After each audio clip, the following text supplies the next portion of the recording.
teman-teman, perkenalkan nama saya Hendra Bulano, NIM saya 203030202026. Saya dari jurusan Bahasa dan Sastra Indonesia, Fakultas FKIP. Di sini saya akan menjelaskan tentang citra wanita Jawa, strukturalisme, genetik puisi, istri karya Darmanto Djamatan.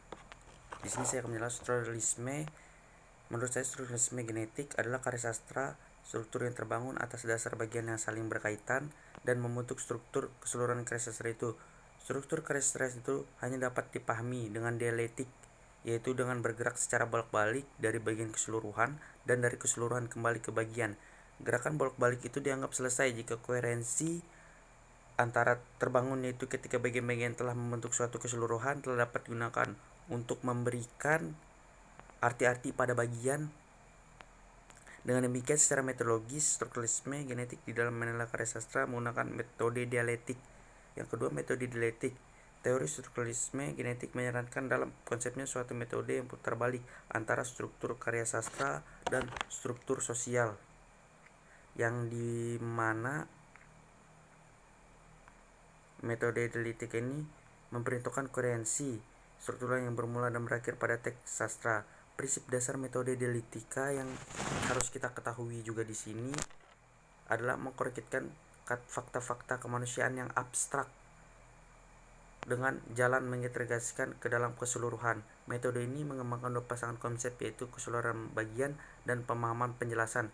Konsep pertama beranjak dari pemahaman bahwa setiap fakta atau gagasan individual mempunyai arti hanya jika ditempatkan dalam keseluruhan. Sebaliknya, keseluruhan hanya dapat dipahami dengan pengetahuan yang bertambah mengenai fakta-fakta parsial yang tidak menyeluruh yang membangun keseluruhan.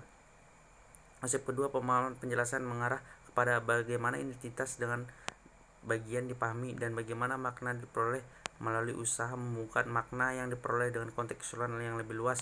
Pemahaman yaitu adalah usaha pendeskripsian struktur objek yang dipelajari, sedangkan penjelasan adalah usaha mengumumkan ke dalam struktur yang lebih besar. Dengan kata lain, pemahaman adalah usaha mengerti identitas bagian, sedangkan penjelasan adalah usaha mengerti makna bagian itu dengan menempatkannya dalam keseluruhan yang lebih besar. Sejalan dengan orientasi teoritis, metode dialektik mengarahkan cara kerja penelitian dalam penelitian ini yang mengarahkan kajiannya kepada masalah sosial. Yang pertama, keseluruhan bagian secara struktur dijajaki hubungan keseluruhan bagian dengan mempertimbangkan unsur-unsur statistik karya sastra, kemudian dihubungkan dengan struktur di luar karya sastra yang bertindak sebagian yang turut membentuk koherensi struktur tersebut secara menyeluruh. Yang kedua, pemahaman penjelasan mengarah kepada penilaian makna atas hubungan-hubungan struktur sebagaimana yang dipahami pada langkah pertama, kemudian mempertalikan makna tersebut dengan sejumlah gagasan atau pandangan dunia, subjek, kolektif yang terhimpun ke dalam satu gagasan yang utuh. Dalam analisis pemahaman terhadap unsur-unsur dalam puisi istri karya Darmanto Djamatan ini didasarkan atas teori Trotman-Ingarden tentang serta norma. Dan yang C, analisis struktur puisi dan istri karya Darmanto Djamatan. Yang pertama, puisi merupakan sebuah struktur yang kompleks, maka untuk memahaminya perlu analisis sehingga dapat diketahui bagian-bagian serta jalinannya secara nyata.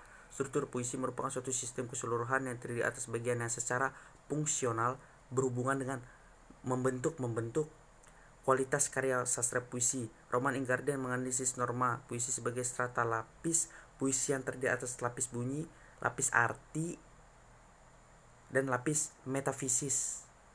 Dalam Pradopo, tempat strata normal puisi tersebut merupakan unsur-unsur yang secara implisit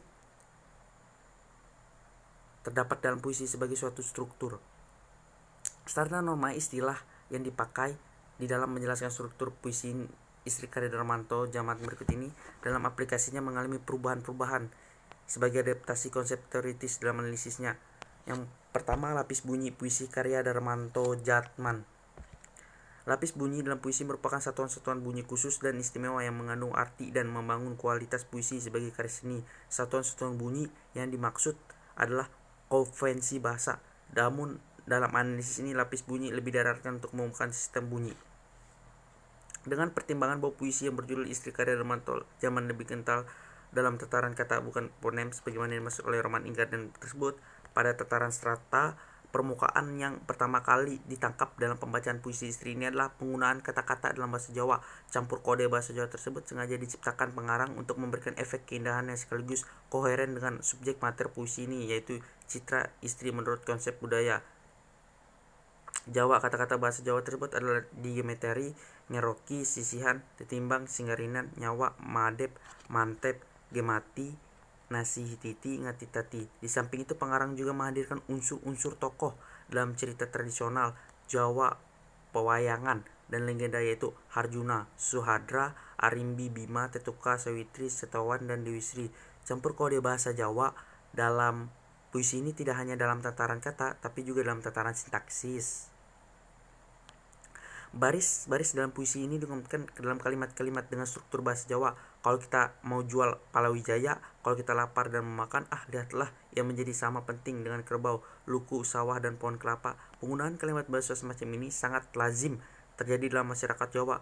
Penggalan puisi berikut ini semakin memperjelas bagaimana pengarang sengaja menghadirkan warna Jawa dalam penggunaan bahasa. Istri mesti dimentari, ia sumber berkah dan rezeki. Istri sangat penting untuk ngurus kita, menyapu pekarangan, memasak di dapur, mencuci sumur, mengirim lantang ke sawah.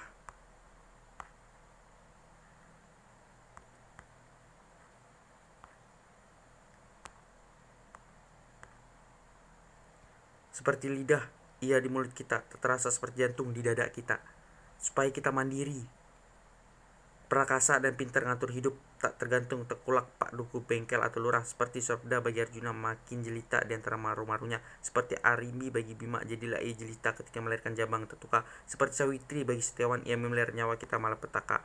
Itu semua diharapkan aku lirik istri tersetia, pandai dan kuat seperti Samudra terhadap suaminya, Arimbi terhadap suaminya, atau seperti Sawitri terhadap Setiawan. Seorang istri adalah panjangan suami dari malapetaka. Bait ke-6 aku lirik dalam bait ke-6 ini menyampaikan pesannya agar suami merepeti istrinya seperti orang-orang Jawa dulu menghormati Dewi Sri. Ya, di sini perumpamaan seorang istri dengan Dewi Sri ini menempatkan seorang istri pada kedudukan yang tinggi. Dewi Sri dalam mitologi Jawa adalah seorang tokoh dewa, wanita yang memiliki tugas untuk membuat subur bumi ini. Dalam cerita Jawa ini dikisahkan bahwa bumi ini begitu subur, kata banyak, karena pada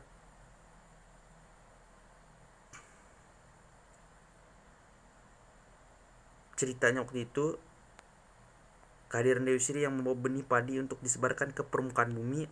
Cerita ini menggambarkan kepercayaan dan keyakinan masyarakat Jawa tentang betapa luhur dan berjasanya Dewi Sri ini. Inilah perumpamaan bagi seorang istri yang harus selalu dihormati suaminya. Berdasarkan pemaknaan per bait-bait di atas dapat dikemukakan makna keseluruhan puisi ini. Secara keseluruhan puisi istri Karina Manto zaman ini memiliki makna tentang betapa penting dan luhurnya seorang istri bagi suami dan keluarganya. Seorang istri menurut puisi ini merupakan kedudukan yang tinggi dalam hubungan dengan suami. Ia tidak saja sebagai seorang yang mengurus rumah tangga dan mencintai suaminya, tapi juga ia lambang bagi kekuatan suaminya, kesetiaan cinta, kedamaian, dan kesuburannya. Dengan demikian puisi ini menempatkan kedudukan seorang istri begitu tinggi menurut pandangan aku. Yang ke-C, lapis dunia puisi istri Karina Manto zaman. Berdasarkan pemahaman tentang karya strata, bunyi, dan makna atau arti di atas, akhirnya dapat dimahami tentang dunia yang menurut Roman Ingarian dipandang dari titik pandang yang tak perlu dinyatakan dan terkandung di dalamnya. Lapis dunia ini berupa latar pelaku, objek-objek, dan dunia pengarang. Dunia yang digambarkan dalam puisi ini adalah dunia sosial budaya Jawa menurut persepsi pengarangnya. Secara geografis, pengarang secara eksplisit menunjuk daerah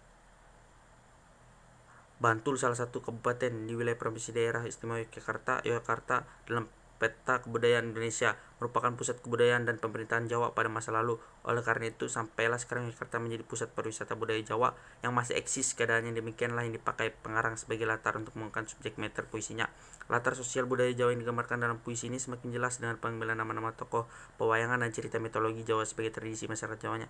Peristiwa dan idiom masyarakat Jawa pedalaman juga tergambar dalam puisi ini melalui simbol-simbol di bidang pertanian seperti sawah, cangkul, ayam, itik, kerbau, jagung, luku, dan pohon kelapa. Kata simbol tersebut begitu akrab dalam kehidupan masyarakat bawah di Jawa. Dengan demikian, puisi ini mengungkapkan pandangan berdasarkan konsep sosial budaya Jawa tentang peran dan kedudukan seorang istri. Inilah yang disebut dalam teori Roman Dardan sebagai dunia yang secara implisit terkandung dalam puisi istri karya Darmanto zaman. Yang D, lapis metafisis karya Darmanto zaman yang berjudul Puisi Istri. Puisi Istri karya Darmanto zaman mengungkapkan kesadaran seorang laki-laki terhadap pentingnya seorang wanita dalam kehidupan. Kesadaran tersebut muncul sebagai hasil perenungan, penghayatan, dan pemikiran tentang persoalan realitas Jawa tersebut. Betapa penting dan tingginya kedudukan wanita disadarinya ketika ia mulai melupakannya. Sangat persuasif pengungkapan kesadaran tersebut dalam bahasa yang bercampur kode Jawa. Dan yang kedua, konsep sosial budaya Jawa tentang istri. Peran dan kedudukan wanita Jawa pada masa lalu didukung oleh mitos dan dimensi laki-laki yang tidak berpihak pada wanita. Tokoh feminisme Jawa pada abad yang ke-19, Raden Ajeng Kartini, merupakan suatu contoh betapa berat perjuangan para wanita yang pada waktu itu memperoleh kedudukan perannya emansipasi wanita. Jawa pada masa sudah hanya terbatas pada dapur, memasak, mencuci di sumur dan kasur, melayani suami. Adapun wanita Jawa yang terasa tidak mengenakan dan menjadi wacana masyarakat adalah yen dadi tekelek, yen bengi dadi lemek. Kalau siang jadi sandal, kalau malam jadi selimut. Sebuah referensi tentang realitas wanita Jawa pada masa lalu yang sangat menyentuh adalah buku Kartini yang berjudul Habis Gelap Terbitlah Terang. Selain itu, dalam kitab Jawa masa lalu yang mengungkapkan gambaran wanita Jawa adalah Serat Centini, salah satu kitab carik yang begitu terkenal dalam masyarakat Jawa. Ini melambangkan wanita Jawa ibarat 5 jari tangan, ibarat jempol yaitu ibu jari yang harus pol maksimal mengabdi kepada suami. Ibarat jari telunjuk, istri harus menuruti segala perintah suami. Ibarat panunggul, jari tengah, istri harus menunggulkan suami bagaimanapun keadaannya. Ibarat jari manis, istri harus selalu bersikap manis. Dan ibarat jenjentling kelingking, istri harus berhati-hati, teliti, rajin, dan terampil melayani suami. Demikian juga dalam serat Yat Susila dalam Dito Anrogo diungkapkan 3 hal yang harus dimiliki oleh wanita Jawa. Pertama, merak ati, atau merak ati artinya wanita harus membina kemanisan dengan mempercantik diri dalam hal busana, wajah, bicara, dan sikap. Kedua, gemati artinya siap untuk merawat, mengasuh, dan mendidik anaknya, mengatur rumah tangga, melayani suami, dan penuh kasih sayang dan ketulusannya.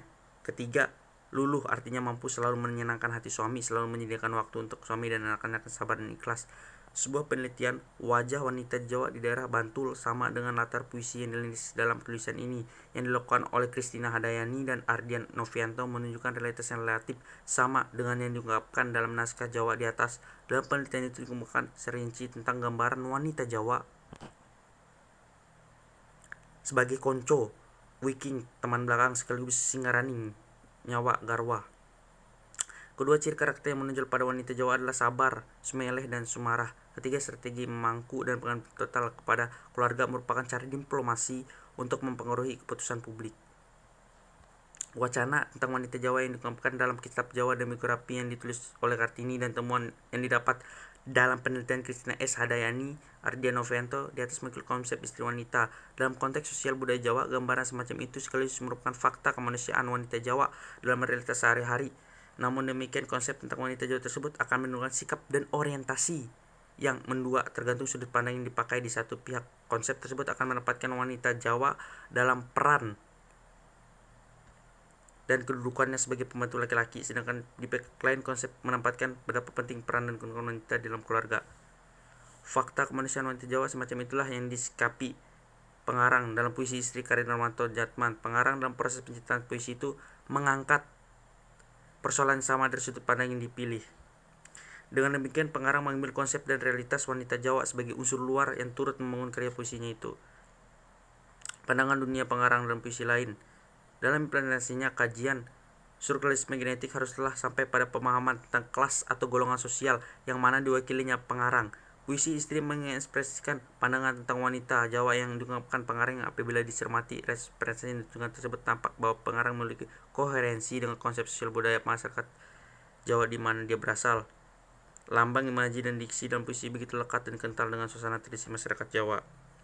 Namun demikian, sikap tradisional yang dipegang oleh pengarang bukanlah semata-mata kaku dan tertutup, melainkan sikap tradisional dan terbuka. Jika dikaitkan dengan latar belakang biologi Darmanto Jatman sebagai pengarang, puisi ini tampak keterakitan relatif pasti dengan kelas sosial yang tercermin dalam puisi ini. Pandangan dunia pengarang sebagai subjek kolektif priai terpelajar yang tercermin dalam puisi ini dapat memberikan gambaran adanya perkembangan dan pergeseran dalam masyarakat Jawa. Kesimpulan, sebagai fakta kemanusiaan, puisi berjudul Istri karya Darmanto Jatman mengungkapkan citra wanita Jawa yang dipandang dan disikapi secara rasional oleh pengarangnya, yang pertama. Dan yang kedua, pandangan dunia dan ideologi pengarang yang tercermin dalam puisi ini adalah sikap keterbukaan dan rasional dalam memandang wanita istri Jawa. Dan yang ketiga, subjek kolektif, kelas atau golongan sosial yang diwakili pengarang dalam puisi Istri adalah kelas atau golongan priai terpelajar. Dan yang keempat, implementasi teori strukturalitas genetis dalam analisis karya sastra puisi sebagaimana dalam tulisan ini ternyata memiliki keluasan dalam hasil. Sekian yang dapat saya sampaikan, kurang lebihnya saya mohon maaf. Sekian dan terima kasih.